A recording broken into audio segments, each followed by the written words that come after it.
चमकल प्रेमी यादव।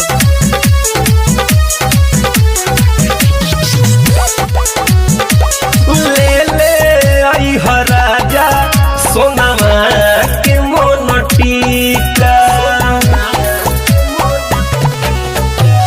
ले ले आई ह राजा सोनामा के मोन टीका। चमकल प्रेमी यादव।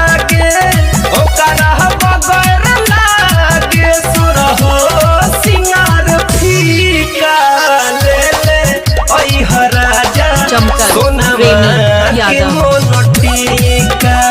ले ले आई ह राजा सोनामा के मोन टीका। चमकल यादव जी।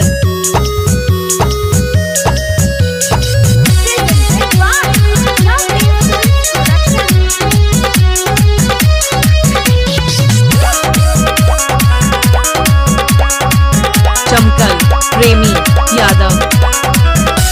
जई हो बाजारे नहीं बोतिया भूलाई है, हरिहर कुसुम रंग के सड़िया ले आई है। सिंगर चमकल प्रेमी।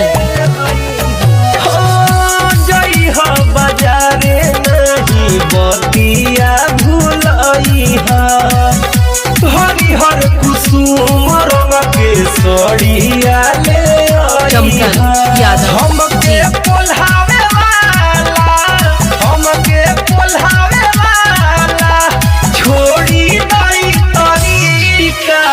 ले ले आई ह राजा सोनामा के मोन टीका।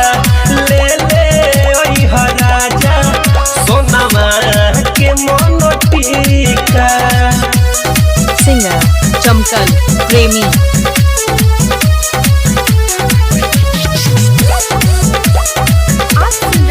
चमकल यादव जी। तोहरा से अनो धन नहीं मांगी ले खजाना, तने पूरा दो सरधा। काहे निखिलते आगी, काहे निखिलते आगी, बोले लाती खाती खा। चमकल प्रेमी यादव। राजा सोनामा के मोन टीका। ले ले आई ह राजा सोनामा के मोन टीका। ओकरा बगैर लागे, ओकरा बगैर लागे चमकल यादव जी। सिंगार फीका। ले ले आई ह राजा सोनामा के मोन टीका। ले ले आई ह राजा सोनामा के मोन टीका। सिंगर चमकल प्रेमी।